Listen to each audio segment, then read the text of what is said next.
Good morning, everybody. This is John Loduca from the Wisdom Link. I'd like to welcome all of you to our webinar this morning, Hiring A-Level Talent. Now, I've been talking with Paul in advance of this conversation that we're delivering, and there's great content. I think you're going to really enjoy it. It's a lot of content.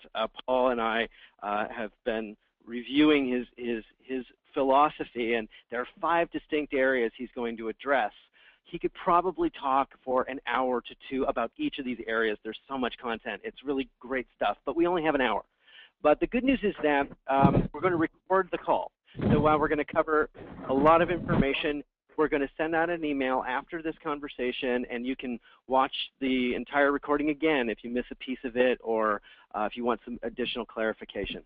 Now, there are 2 reasons I'm really excited about the call. The first one is our guest.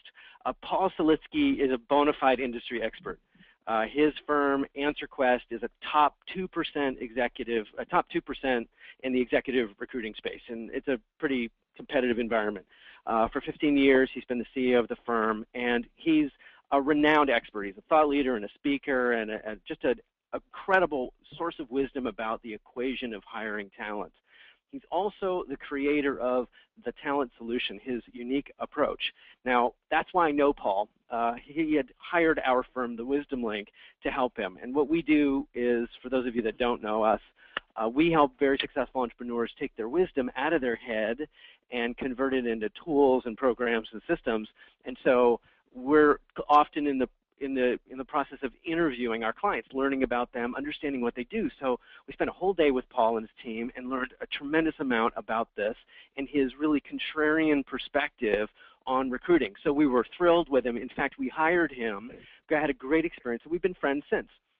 So that's how I know Paul. The second reason I'm so excited is that there's such a need for this kind of wisdom. So many of our clients ask me for suggestions. In fact, we've put Paul's link to Paul's company on our resources site because so many of our clients, no matter how big they are or successful they are, and they are very successful entrepreneurs, they struggle with the hiring equation. Finding good people, retaining good people, it's very challenging, it's vexing, it's time consuming, it can be expensive, create a lot of chaos.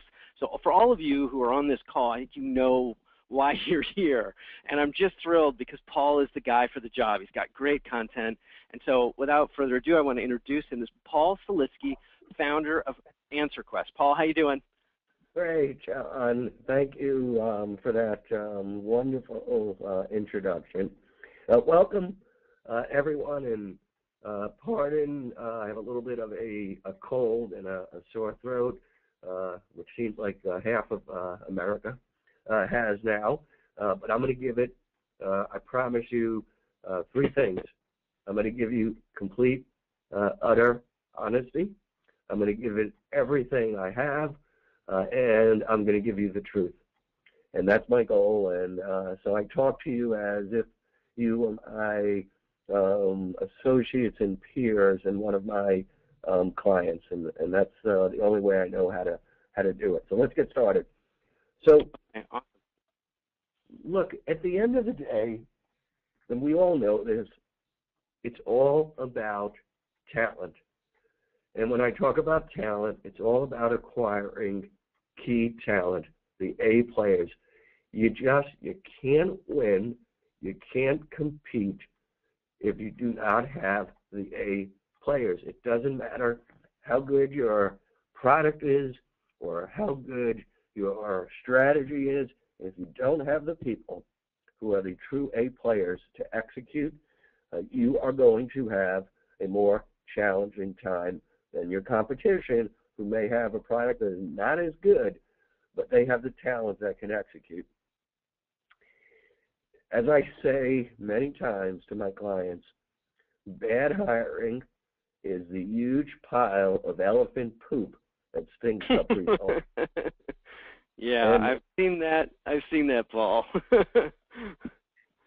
and that's what I want you. That's what I want you to avoid, and that's what I want. If you get anything out of this, it's all about process, and it's all about consistency. So we're going to break it down into 5 key areas. First, know what you want. 2, understanding what is the passive candidate and why that is so important. 3, there are many, many assessments out there. We happen to use 2. I've tested hundreds of them that detect the BS factor in candidates, so you don't get snowed after you hired, and you eliminate those candidates before you hire them. We'll talk about the interview game plan and the strategy behind that, and then we'll talk about some horror stories in clients that I've seen who do not do their due diligence. So here we go. First, this may scare you, but yes.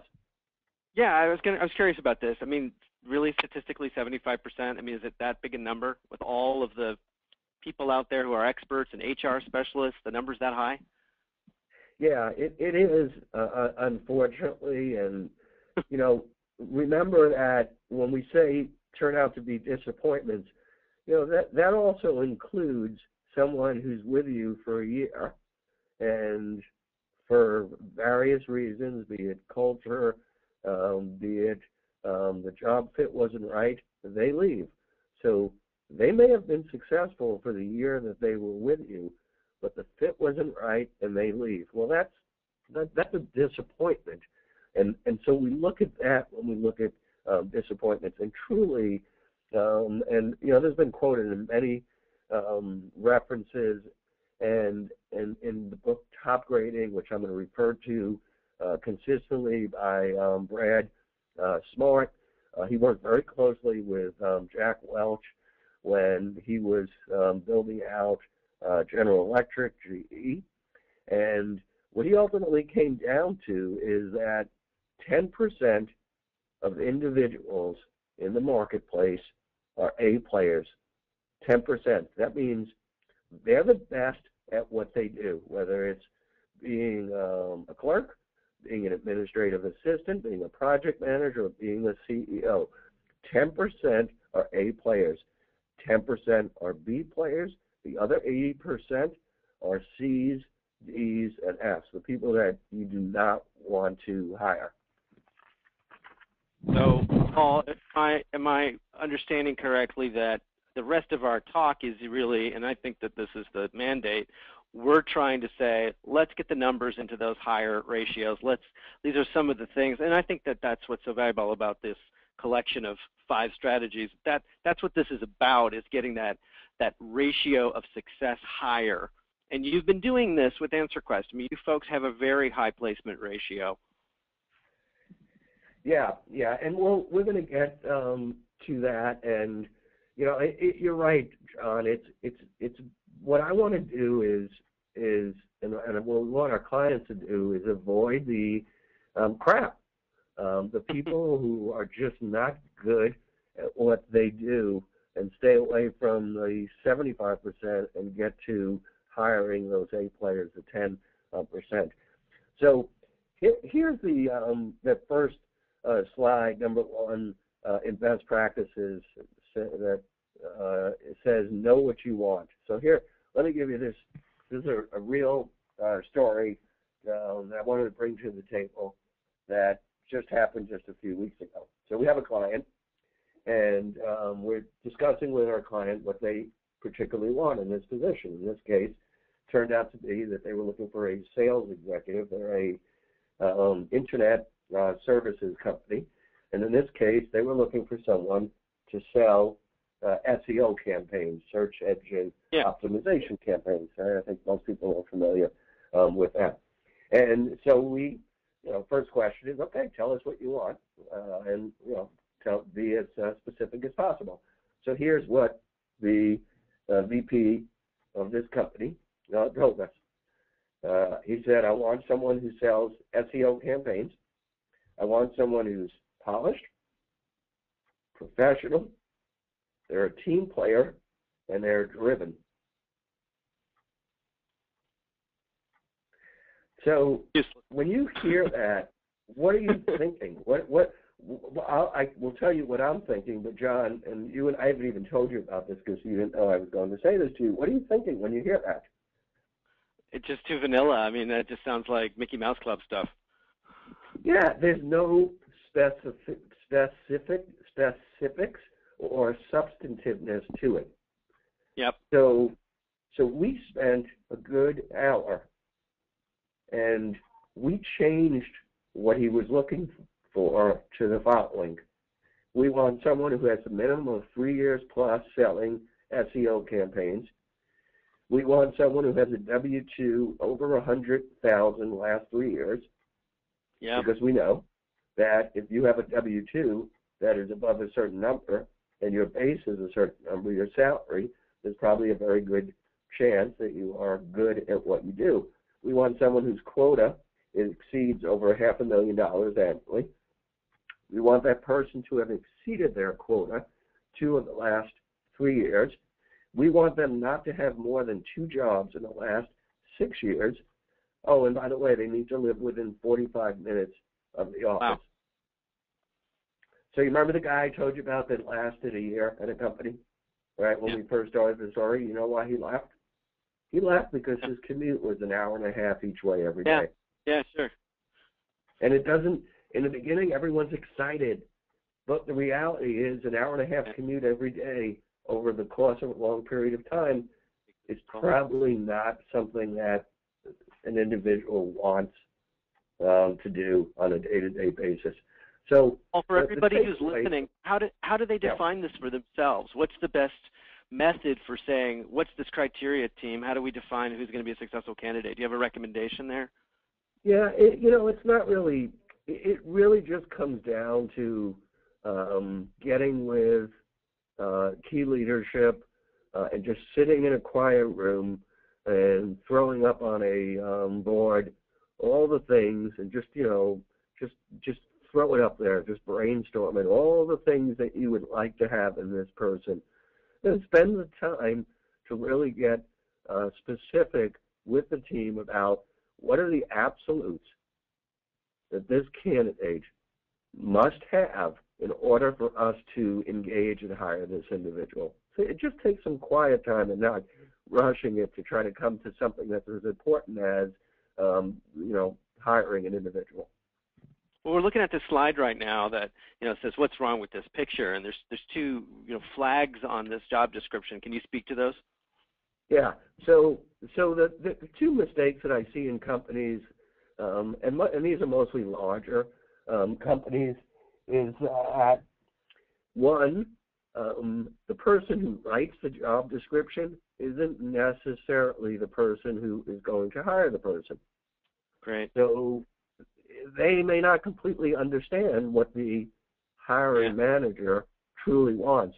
Number 2, and the biggest mistake, is this job description, and this is a real job description, is boring, is bland, has no vision, and has no passion behind it. So how you position and present an opportunity, and I'm going to give you an example in a second, is the difference between getting 10 responses and getting 100 responses. People will respond to positions that create future opportunity, vision, enthusiasm. So I told you I would give you a little insight into, and we do this for our clients all the time, and that's to rewrite how they position their opportunity.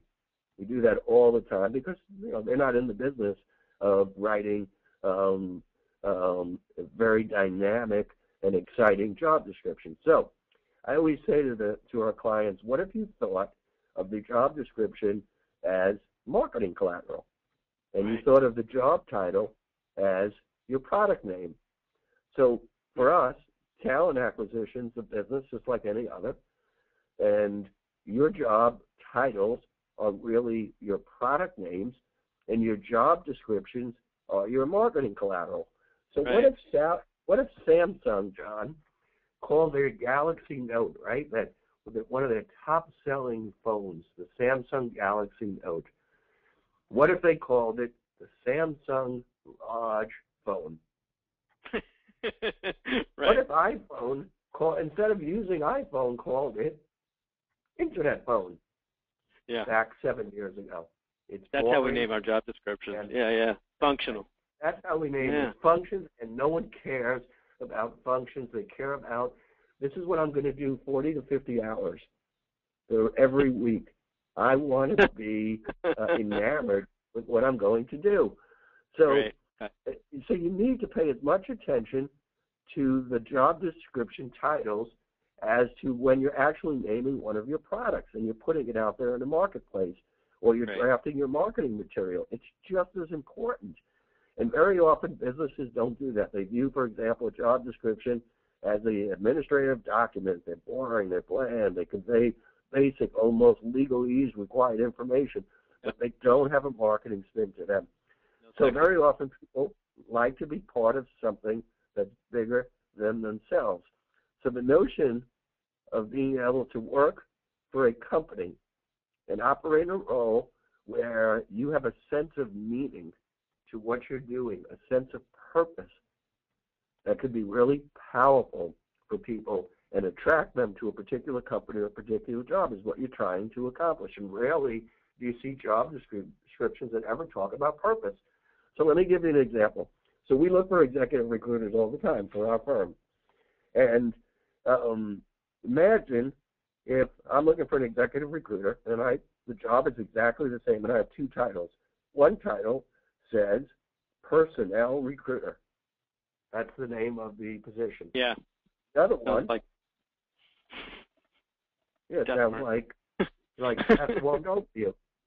Yep. The other one is talent acquisition scout. Cool. So you get the point. Yep. If you don't market it, you don't present it in a way that is enamoring to the audience, then you're going to have a challenge in the results that you're going to get in return. Okay.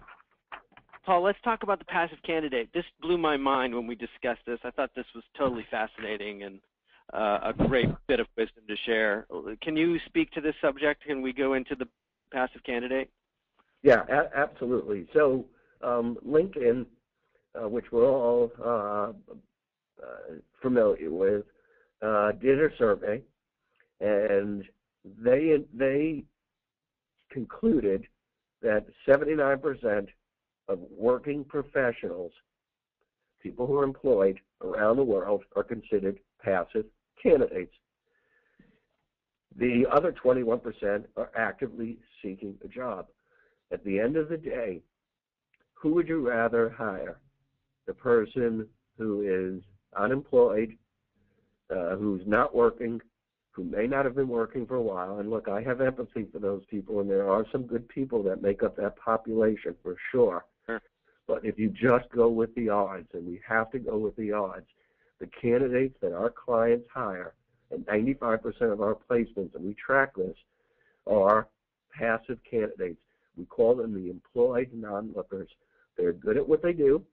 They're generally satisfied, though they may have issues, and they are very successful at what they do. They just don't know that there's an opportunity that is better than the opportunity that they're presently in.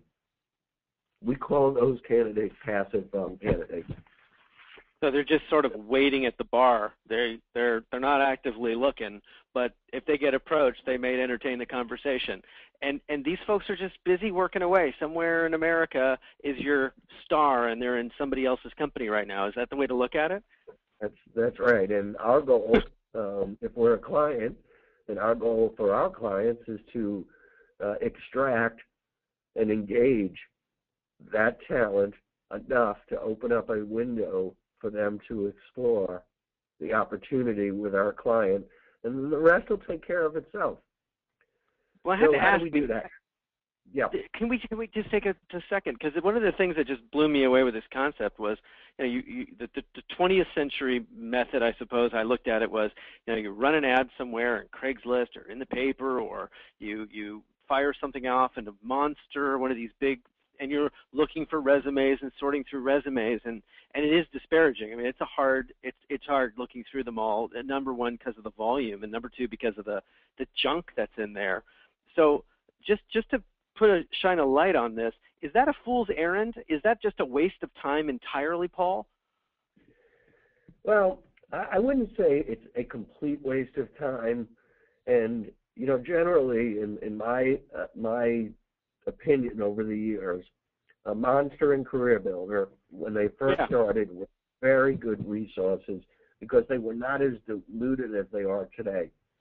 And if you're looking for an administrative assistant, you're looking for a clerical person, you might even be looking for a junior sales rep, Monster, Career Builder are certainly resources that you should consider. And for $450, you can write a compelling ad. And 90% of the candidates that you get will not be quality, but 10% will be A players, and you know, you can play that numbers game, and you might get fortunate with an A player. So the real question is, so we know that we want the passive candidates. Okay, that's great. So how do we go and find the passive candidates? Well, you have two choices. One, you can engage a recruiting firm and just check them out, make sure they're proven, they have a track record, and they are referenceable. That's really important. We love when our clients ask us, can you give us 3 other companies that you've recently completed assignments for? It's really crucial to do that. Or 2, you can do it yourself and put an effective campaign together, and it's called push and pull. And the push side is, look, this is the reality of it. LinkedIn has over 200 million users, unique users, 200 million. Just 2 years ago, they had 100 million. So in 2 years, they've doubled their users by 2 times the number. Anyone who is anyone to almost a very, very high percentage is on LinkedIn. So the push strategy is post on LinkedIn. You know that you can sign into 50 different groups, and groups are made up of other individuals who are like-minded in their career competencies, and you can go and post in those groups. So that's one, and just make sure your ad, as we talked about before, is compelling and it's engaging. You can post and pay LinkedIn to do a job posting. And they just announced that 23% of their visits are now coming over mobile, through mobile LinkedIn. And that's going to continue to go up and up because the phone is with us 24/7, as we know. Facebook, post on Facebook. It can't hurt. We've hired several people over the years that came through a referral because of Facebook. More and more people are blurring the lines between Facebook being made up of personal friends and Facebook having some business friends. It's just less blurred. And there's a really, we don't have a lot of time to talk about it, but I'll just give you 5 seconds on this.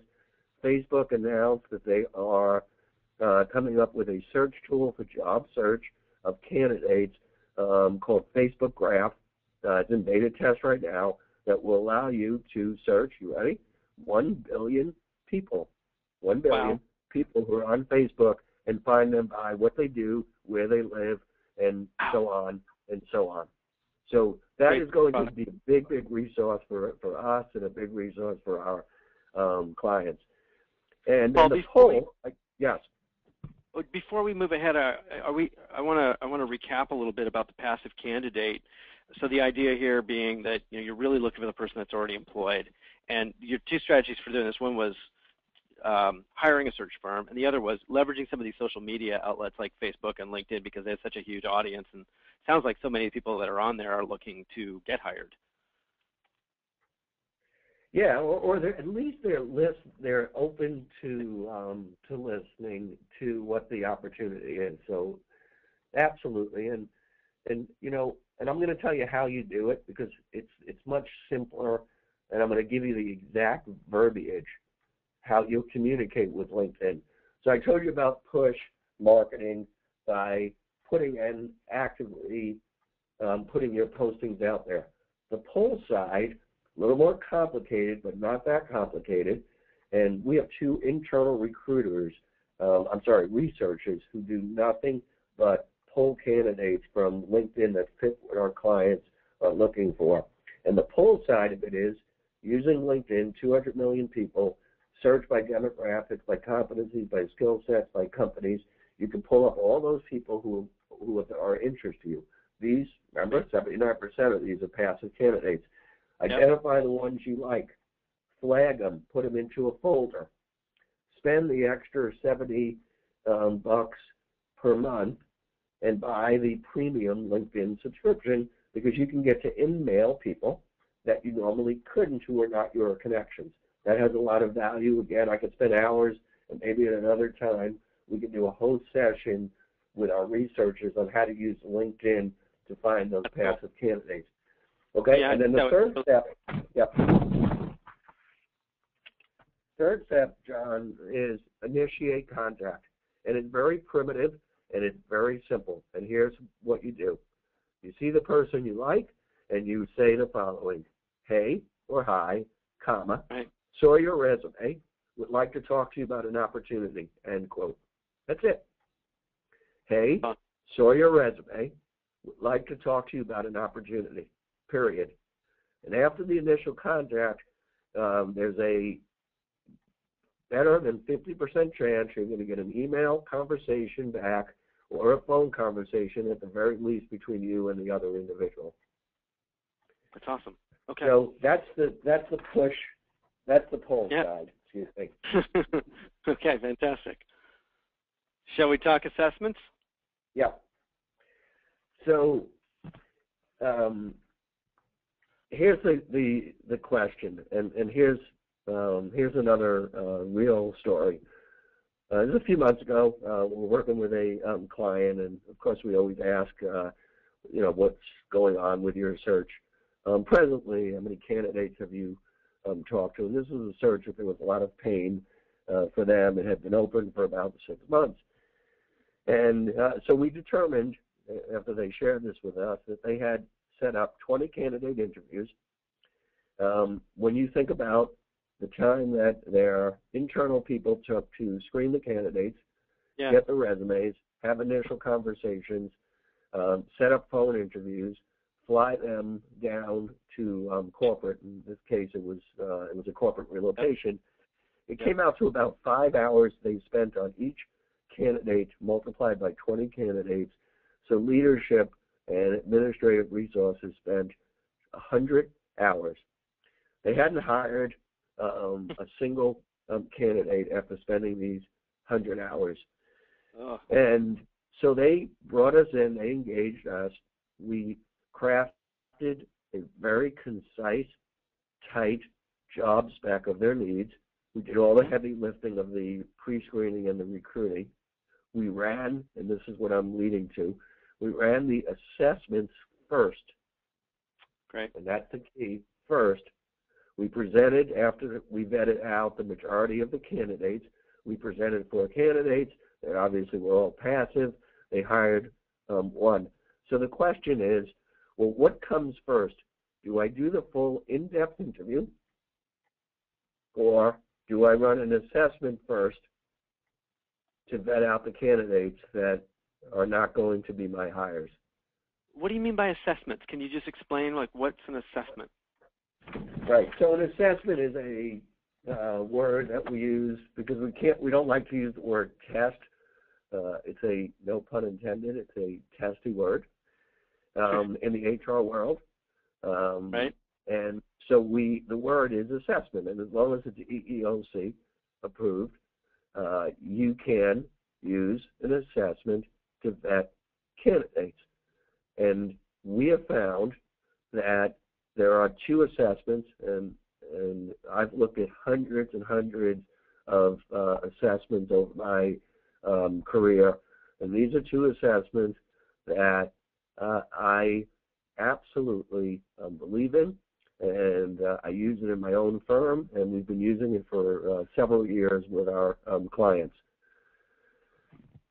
The first assessment that we use, and we will not talk to a candidate other than an initial phone conversation, of course, to make sure that there's some interest on their end and some interest, of course, on our end. So there is a 15 or 20-minute phone conversation initially. But in terms of coming into our office or coming into our clients' offices and taking time of our clients, there are two assessments that we use. One is an assessment that is what we call is cognitive, CONNATIVE. And there's a great quote by, it's on the next slide, by Albert Einstein, and of all people, this I thought was amazing that he said this. And he says, everybody is a genius, but if you judge a fish by its ability to climb a tree, it will spend its whole life believing that it is stupid. And isn't that pretty amazing that Albert Einstein, going back all these years, was able to just kind of get that fact that if you hire the wrong person, it doesn't matter how nice they are or how they present, but if you put the wrong person in, or how hard they try, a fish cannot climb a tree, just like a squirrel cannot swim. So why do we hire fish and ask them to climb trees? So let's talk about cognitive. So what is cognitive? Cognitive is, the official definition is MO, modus operandi. It's the unique way and our unique innate strengths and talents that every person has, which remains unchanged from birth. It's the way that we strive to do things and drive, it's the way we try. That was my phone going off. Your Galaxy phone. Yeah, my Galaxy Note, which it actually is. Yeah. So it's a way that we have an innate ability to do what we do. And if we go to the next slide, there's another official definition. It's a natural tendency, our impulse, how we strive, and how we direct our effort. Where cognitive is the part of the brain that measures intelligence and deals with emotions. So why do we care? And I spelled that wrong, by the way. It's CONNATIVE. So why do we care about cognitive versus cognitive? Well, the truth is we do care about both. But here's the difference. An IQ test, and it's one of the tests that we use, except we don't call it an IQ test, we call it an aptitude test, tells us what their level of critical thinking is. And it tells us what a candidate can do or their aptitude. A personality test tells us what a candidate wants to do. We call that affective, AFFECTIVE. But a cognitive test tells us what a candidate will do and won't do, regardless of what they say. That's the bottom line. And we want to know what they will do and what they won't do. So what is... Go ahead. Go ahead, John.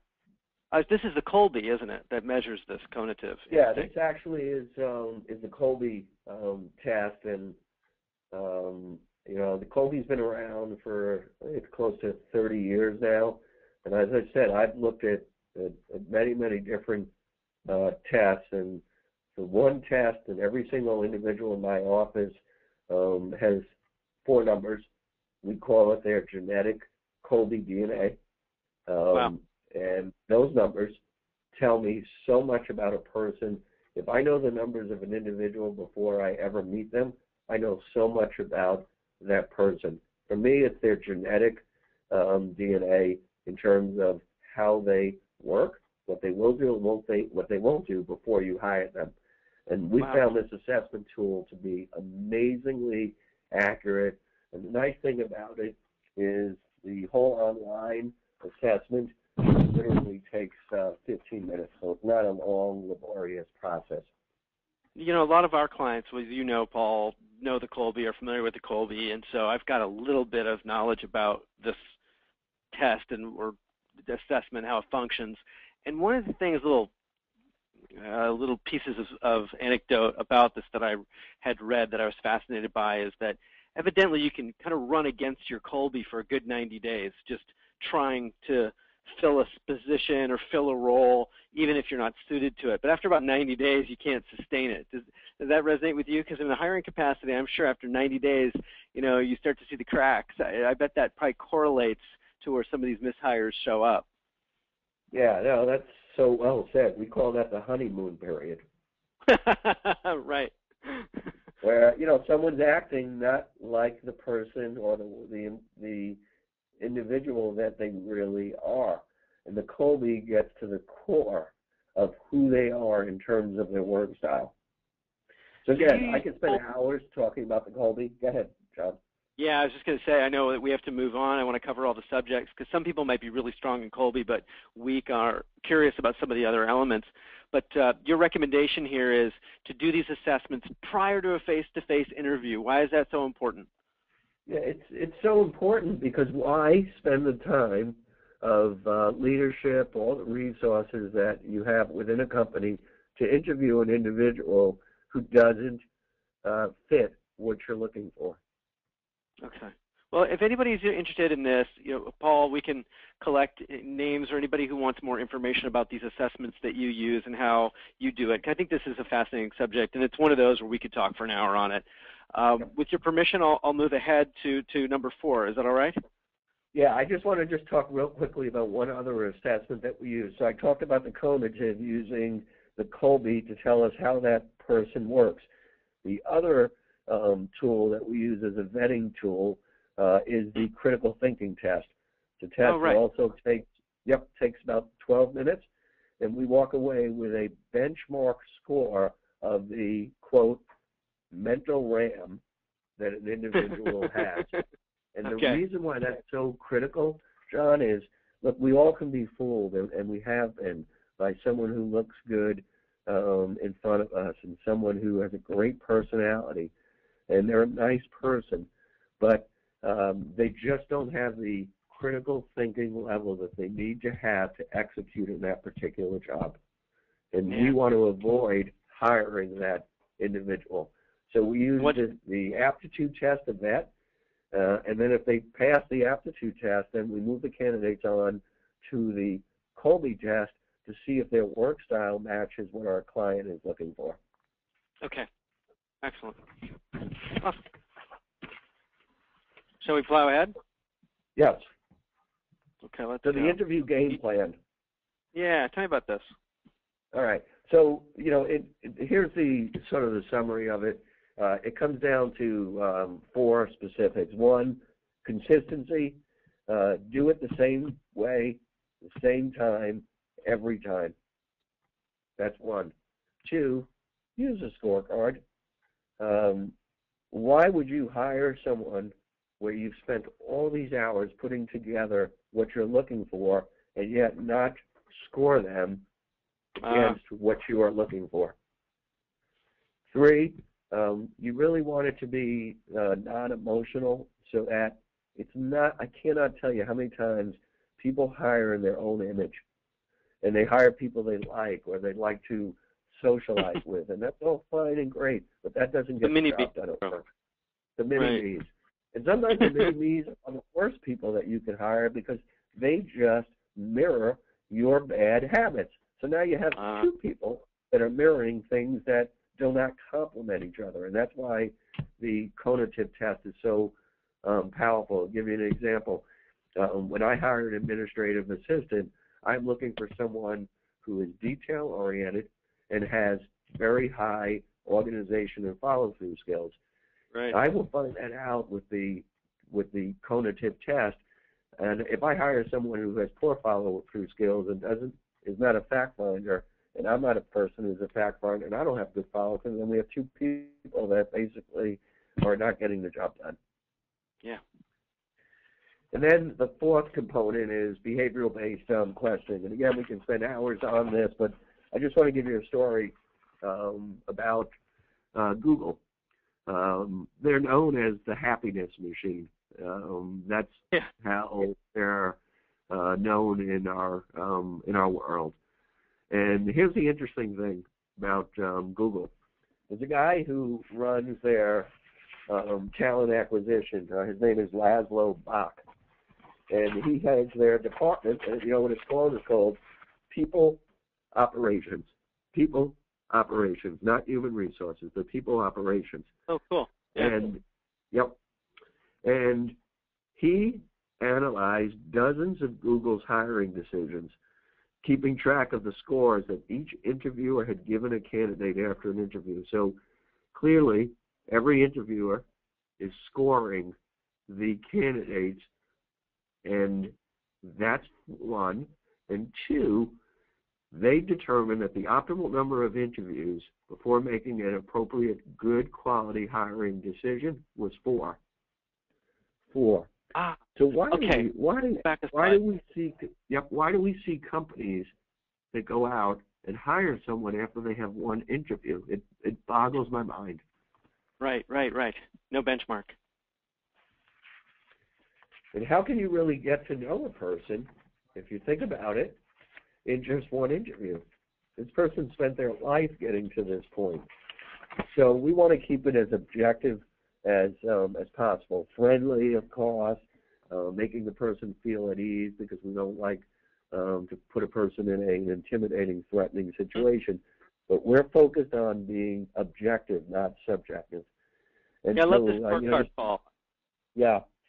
I just thought this was such a smart way to do this. So these are the initials of different team members along the top. Is that's everybody that interviewed the candidate, and then you had kind of a universal set of criteria to measure them against. Was this is done individually each time? Is that the recommendation? Like, you know, each company would define what the criteria is, or is this just good stuff generally to include? No, you're exactly right. In this case, this was looking for a specific type of individual, and so those rows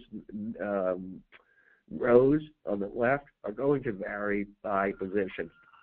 Gotcha. Okay. Let's go now to, should we talk about behavioral-based questions? I thought this was fascinating. This interviewing style is a good way to sniff out. Yeah, and you know, let me first define what behavioral-based interviewing is, because you know sometimes there's some confusion of what it is. So, what is behavioral-based interviewing?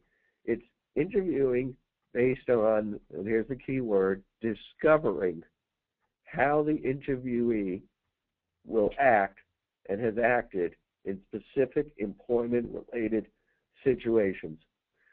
So if I ask a person, it seems like you're an organized person, aren't you? Or how organized are you? Well, what's the person going to say? Yeah, I am. I'm very organized. Okay, great. Let me check that off. Organized person. Which is not what we really want. And in a behavioral-based interview question regarding organization, the question might look something like this. Tell me specifically how you organize yourself day to day, and be as specific as possible, how you set priorities, and give me a specific example of a time where you had multiple priorities that you could not get all done, what the situation was, what you did, wow. and what the final result was. Wow. You're killing a few birds with one stone with that question, because that's a whopper of a question. Yeah, and you know, what I found. Go ahead, John. It's just tracking on all that information you're asking in a single question tells you a lot about how much they're paying attention to you. Exactly. So what I'm looking at is, are they listening? Yeah. That's the first thing. Do they even hear what I said? And number two is, if they cannot give me a specific response that addresses those specific areas that I asked, then there's a very good chance that they're really not that organized, at least in that question. Gotcha. Now, on behavioral-based interviewing, you don't need to have 100 questions. So I just want to give you a guideline. 20 to 25 questions typically is fine. Now, you may ask, well, interviewer A, interviewer B, interviewer C, do they all ask the same questions? And the answer to that is yes, absolutely. And you know the reason why we want them to ask the same questions? No, I actually would have thought the other. you'd ask different questions to try to tease out the same area. You ask the same question over and over again. Well, I don't get it. Yeah, so it's not all in one. It's in 3 separate interviews. Sure. So we want to see if the answer that they gave to interviewer A has some consistency to the answer they gave to interviewer B and interviewer C. Now, we understand there's going to be some variances, and 25 questions is enough substance for us to get a good read on the person and what how truthful they are being. But if we ask the same question and we get answers that are clearly different 3 times, we know that we have an issue here. Okay. Paul, let's scoot ahead over to due diligence, because I want to make sure we cover that one. It's a great subject, and you had me laughing with some of the stories you were telling me. Can you explain why this is so important? Yeah. So look, you see the two fellas having a good time, and we always tell our clients, and we do the same thing even before we interview the candidate. We go to 3 places. We go to the internet, we go to Facebook, and we go to LinkedIn. And we want to see what we can find out about this individual. And you'd be amazed, especially with younger people, less experienced people, the pictures that they have on the internet are just not the type of people that you would have the perception that I want to hire. So I'll give you a quick story on the importance of checking and doing your due diligence. So this is several years ago. We had a search, and we got what seemed like the perfect resume. The guy had 4 jobs, 20 years, all success, award after award after award, above quota, great candidate, multiple president's clubs. He was a salesperson. Yeah. So as we always do, we know he's employed, so we obviously can't talk to his present employer. But we went back, and we knew because our database is quite extensive in the areas that we work. We went back a couple of jobs and just made a call and said, "Hey, tell us about this guy." And he said, "Paul, whatever you do not hire this guy." He worked for us for 3 months. He was working 3 jobs at the same time. We use virtual salespeople. He was collecting a paycheck from 3 different companies. And until we found out that he just was not showing up on appointments because he was working virtually, once we found that out, we fired him. And that's what this guy does for a living. He gets a paycheck from 3 companies at the same time. Okay. So I give him credit for his creativeness, but that's not the kind of guy I want hired. Okay. And there's all sorts of things we've seen. People posting photos they shouldn't on Facebook. Anywhere else that you check that's maybe a kind of a little insider secret? Certainly Facebook and LinkedIn are good ones. What else do you do? Yeah, we do a complete background check. So when we do employment verification, we want to make sure the dates match to the resume.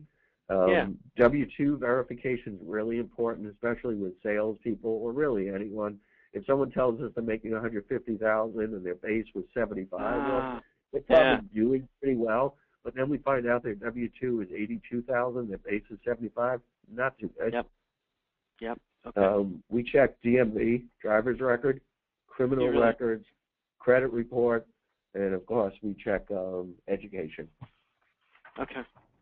So real genuine diligence.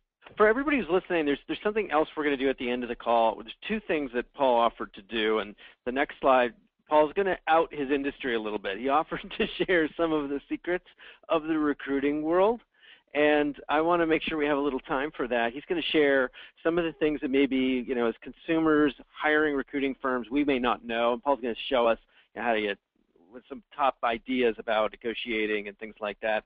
He's also going to make an offer at the end of the call that is really exciting. And then we want to open it up to some questions. So we've got about 10 minutes. Paul, would you go into the secrets of recruiting, and then we'll do a recap of the top 5 again? This was so cool. I love that you offered to do this. I'm afraid the recruiting mafia are gonna beat you up in the parking lot for doing this, but I think it's really it's very gentlemanly of you to do it for all of us. Yeah. So what are these secrets? So, I mean, there's many secrets, but I'll give you the two that I think will have some importance to you.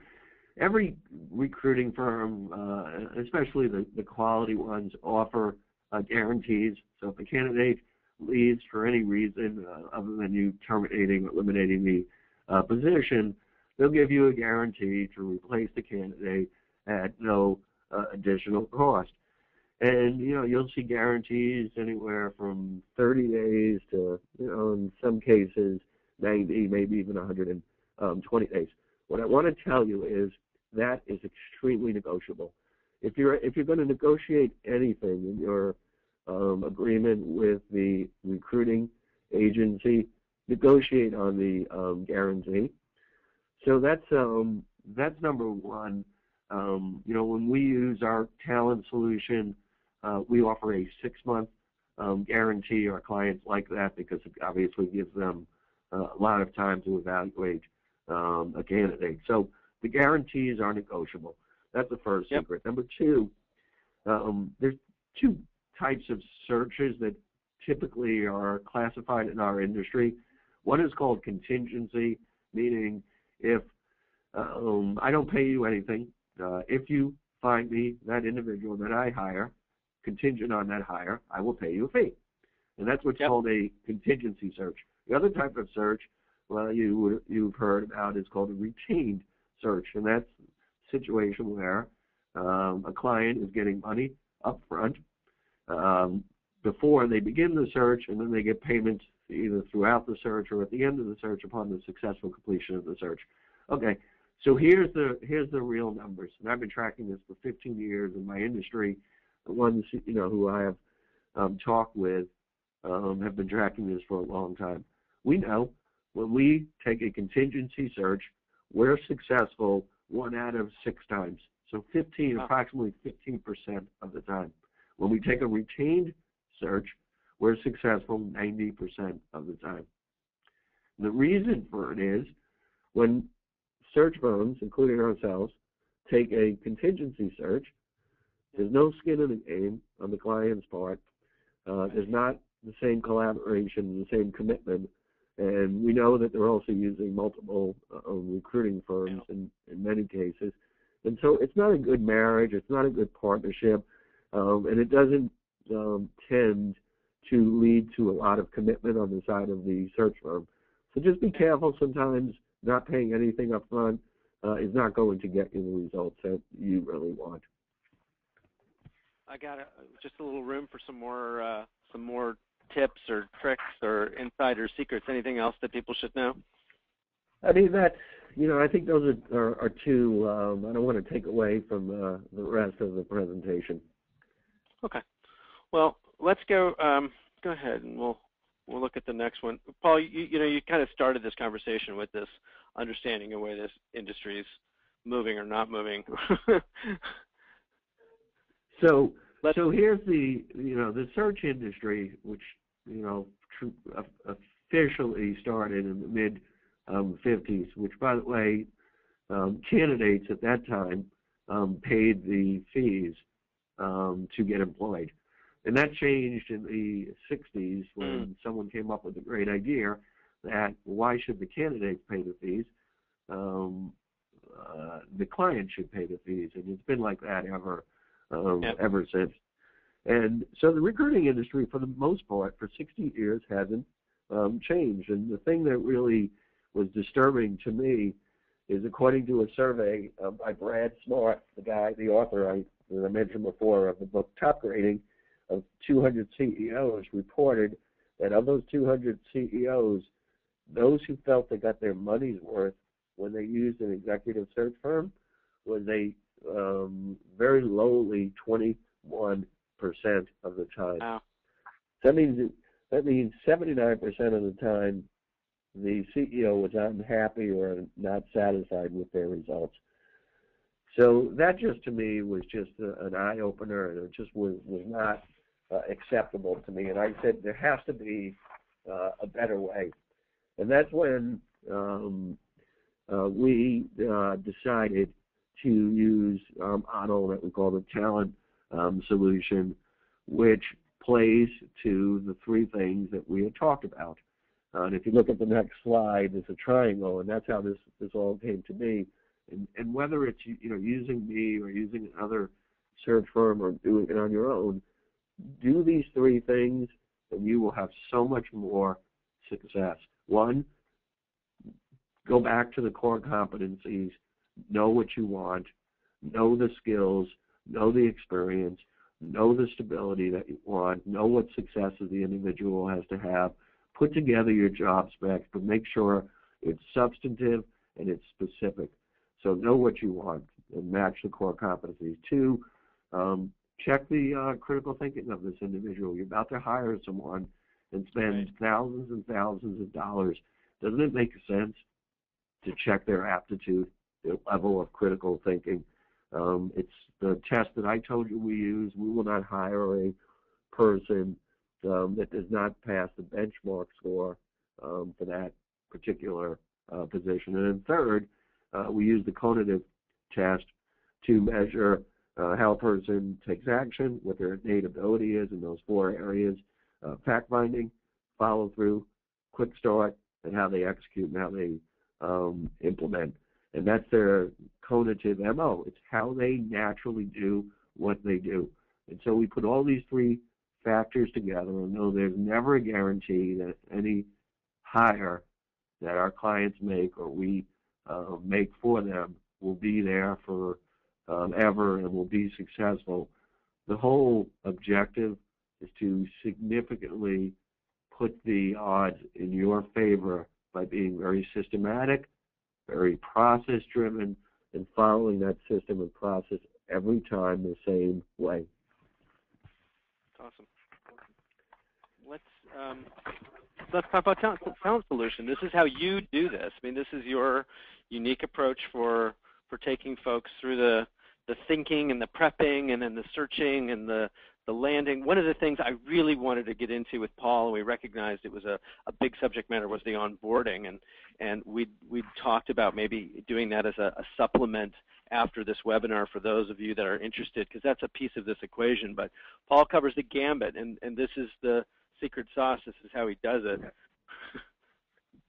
Yeah, so John, we break it down into a seven-step process, and I don't want to spend a lot of time on this because our guests can take a look at this on their own. But we break it down into vision capture, understanding truly what our client wants and taking the time up front to do that. Two, building that those candidate specifics. We call it a candidate composite builder to really understand what is needed and what the DNA needs to be of this individual. And then obviously we go to work on the research, the recruiting, and the interviewing, and of course all the assessments before our client spends their time meeting the candidates. The candidate presentation is step 4. The candidate interviews is step 5, and sometimes that's multiple interviews, and we're with the clients and the candidates the whole process because we want to get the feedback that's really important for our clients to hear regarding the candidates. Step 6 is putting an offer together that makes sense for everyone, and then step 7 is, okay, well now the person's been hired, well how did the onboarding go? Are they happy? And sticking with our client and our candidate well past the 6-month guarantee to make sure that we truly understand how they are progressing in their career and how effective they're being from the perspective of our clients. That's awesome. That's awesome. Paul, I'm going to go to the last slide. Here's a little treat for everybody. And Paul, this is very generous of you. Paul's made an offer that I think is really exciting. And I've got some folks that have already asked some questions. And so we're closing in on time, but I'd like to answer those questions. Paul, would you do me a favor and just introduce this offer that you're making? And then I'd like to answer the questions that some folks have typed in already. Yeah. So the offer, John, that you're talking about is choose. This is for our attendees. Take your most your frustrating, underachieving employee, or choose one of your overachievers, your A player, and we will offer a completely complimentary, in-depth assessment using the conative test that I talk about that will help you either clone the overachiever so that you continue to hire those same types of individuals who have those skill sets for that position, or you assign your underachievers to a more productive role. And don't continue the insanity of working with someone that's not in the right role. Fish don't swim, and fish swim, and squirrels climb trees. Fish cannot climb trees. Right. Well, I love that, and I think for the folks that have started asking questions already, one person in particular, Scott McNaughton, who'd asked about Kolbe and some information about Kolbe. This is a great opportunity. But I'll tell you what, for the next 5 minutes, anybody that asks a question, I've got 2 or 3 people in already. Anybody that asks a question, I think we'll get up to 5 or 6, and Paul's going to offer to do that service as a complimentary gift. And so go ahead and fire off your questions. I'm going to go ahead and start reading the ones that have already come in, Paul. One came in from a Kyle Burns, and he was asking, hey, how do you get into these networks with these passive candidates? And to some extent, I think we addressed that with Kolbe, but is there anything else in that arena that you think ought to be looked at or evaluated, Paul, to help find passive candidates? Yeah, 200 million people on LinkedIn. Anyone who's anyone is there. You don't need to look anything past that. Get into LinkedIn, own it, be committed to it, spend the money, get the premium membership, and just really dig deep into it. Okay. I mentioned Scott. Scott had asked about more information regarding Kolbe and was curious if there are, examples of documents to review, and I'll direct him to you to connect. So Scott, I'll go ahead and pass your email along to Paul to reach out. And then the last one is a friend of ours, Brenda. It's nice to know you're on the call. Hi, I hope you're well. The question that Brenda had asked: what critical thinking tests do you recommend, Paul? And I think that's we talked about conative, but when it comes to some of those other assessments, what are some of the other tests that you're suggesting? Yeah, so there's many tests that are out there, but the one we like from a purely cognitive critical thinking standpoint is a company by the name of Wonderlic, and you may have heard of them. They're the same company that tests every player that goes through the combines in the NFL. And they'll give you a score of 1, 2, or 0 to 50. And again, we find it a really well-established benchmark. And remember, it varies by position, so just keep in mind, if you're looking for someone who's a shipping clerk, their Wonderlic score does not need to be as high as someone who might be a biochemist. Be a lucky accident. Right, and they probably should be doing something else with the yeah, right. also. I've got another question that's come in from Lisa. Hi, Lisa. I know Lisa, and excited to weigh in on this one and hear your opinions, Paul. We were talking about how when you conduct the interview, the same question is asked by 3 different parties. And can you explain again, Paul, just to circle the wagons again on that one, what is the value of doing that? Why ask? The question that she said was, can you please review again why you recommend doing 3 separate interviews with 3 different people asking the same exact questions? Yeah, so let me just clarify it a little bit, because it may be a disconnect here, and you will have some questions that you're naturally just going to ask that are completely different than the questions that you have on your pre-prepared interview question list. And you know the best questions. They're the questions after the questions have been answered, after the questions have been answered. Sure. Those are the best questions. It's not necessarily the first question. But the reason that you do want to ask the same question from different people to the same candidate is because you want to, see if the person shows consistency in their answers. And as long as you don't prepare the candidate before and tell them, oh, we're going to ask you the same questions, and you mix them up, then you're fine. But you're really looking to see if the answer you got to one question doesn't vary significantly from the answer that you got to the same question with another interviewer, which is a problem. So this is how you get your baseline. If you're asking the same question and you're looking for the same information out of that question, you can begin to build that scorecard that we had and have those all be fairly consistent. Yeah, so let's just say, for example, and it also tells you how much if someone is telling you the truth or not. So if I ask the question, tell me what you value in a career and prioritize them 1 to 5. And yep. one person says, well, let's see, number 1 is money, number 2 is work environment, number 3 is, and so on. But now yep. the next person asks that question 3 interviews later, and the person just tells you the exact opposite. Well, what's yep. the answer? Yeah. Okay, great one. I got another question. Lisa had asked a follow-up question about the assessments, and I think this is a quick answer, Paul. The assessments that you do, both the cognitive and the Cognitive. More cognitive, those are both done in advance of an interview. Is that correct? They're absolutely done in advance of an interview. And I just want to point out, because I know our clients, and we were concerned about this a few years ago when we started to implement this, that the candidates would not take the test. And the truth is that if the candidates were not willing to take these 30 minutes of assessments, then how committed are they really to making this change or considering this change? Great filter. Excellent. So it's a great filter and it's a great test.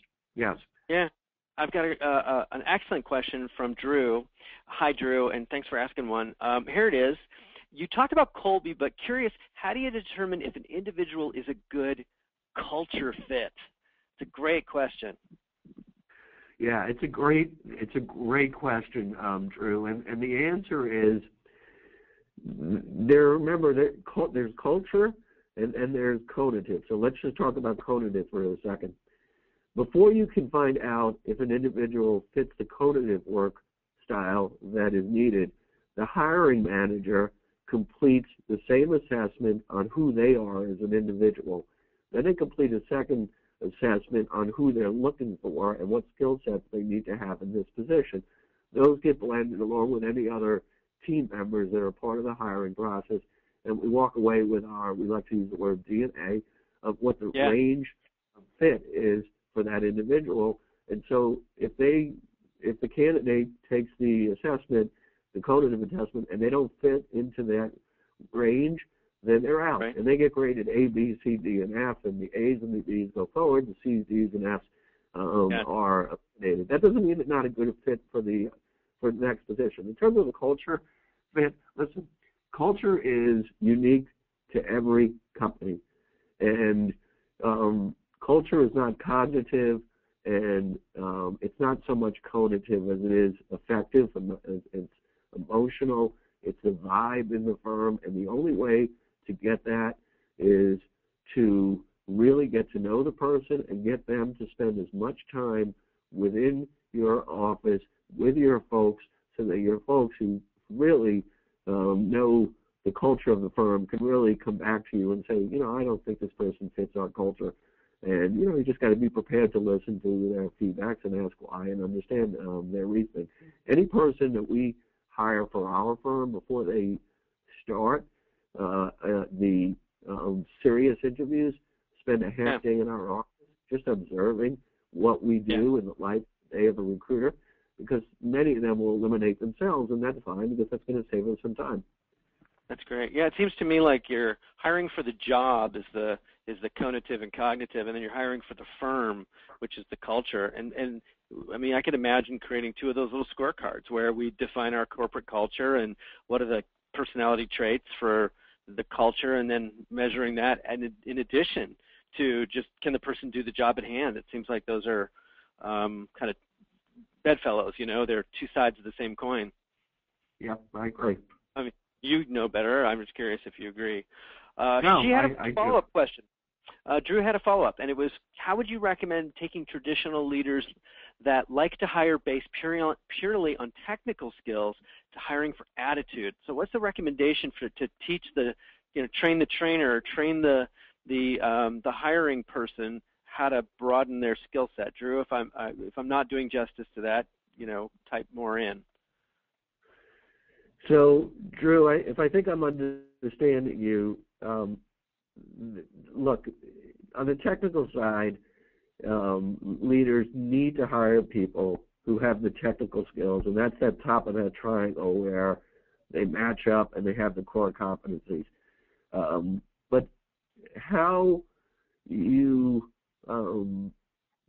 use your skills is very, very different than how you go about your work on a day-to-day basis. There are some very brilliant people who have some tremendous skills, whether it's in writing programs or creative writing or in sales, who are just nightmares to deal with in the play box of our companies. And it is those individuals, the only way we can get to that is to really get to the core of how they work, what their follow-through is, how much of a detailed person they are, how systematic, organized they are, how they deal in space, how they execute, how they implement.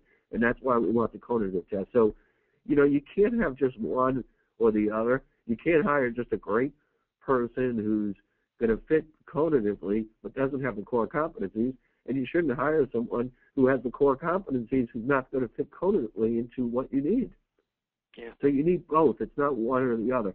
And it just, you have to just educate the leaders. And what we've done with our clients is the first person that takes the assessments are the leaders. So it's amazing the feedback we get from the leaders. They go, oh, my goodness, this test, this assessment is so on target. I knew this was what I was, but I didn't know you could figure this out by just having me take a 20-minute assessment. Yep. Okay. Well, let me see if I've got got any other questions. Yeah, no kidding. All right, let's see. I want leaders to be open-minded to candidates with these skills. Yeah, okay, very good. Thank you, Drew. She did provide me with the follow-up. Okay, so we're going to wrap the call up in a second. Everybody who's listening, stop and ask yourself, do you know what you're going to do next? Is there some little hesitancy that you have? Because this is the opportunity. This is free advice from a guy who, is kind of sought after for his feedback. Is there anything else you want to know? Because he's, it's on my dime. Like, just ask. If you're sitting and saying, okay, this sounds good, but this is your opportunity.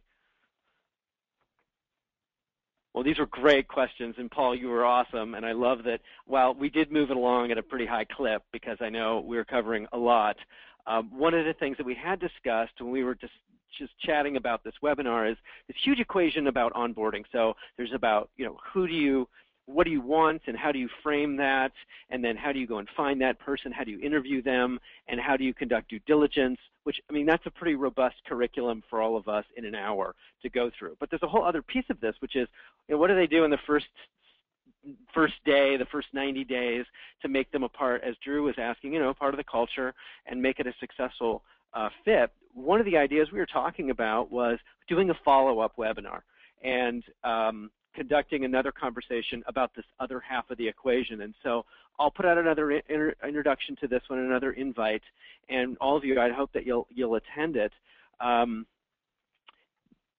What I'd like to just reframe and re-invite is this: the folks who've been asking questions. Paul's going to reach out to you, and he's going to offer you this opportunity to have this assessment of a key player or somebody who's not working out, and make some suggestions there, which is awesome. I'll make those introductions, Paul, after this call. And I'd like to thank all of you who attended. I know you're all very busy. I know you have plenty of stuff going on. So it's a delight to see so many familiar names on the list and so many folks that I don't know. And clearly it says a lot about the importance of the subject and the urgency to get it right. And Paul, thank you. You were fabulous. I know you were a little under the weather, but you were great. And the stuff was just as good as I'd hoped it would be. Great content. Thank you. Great. Thank you, John. Any last words from you? Yeah, and I'll take the famous words from Albert Einstein: don't hire fish and expect them to climb trees. Awesome. Well, thanks, everybody. We appreciate it. Have a great rest of the week. Thanks, John.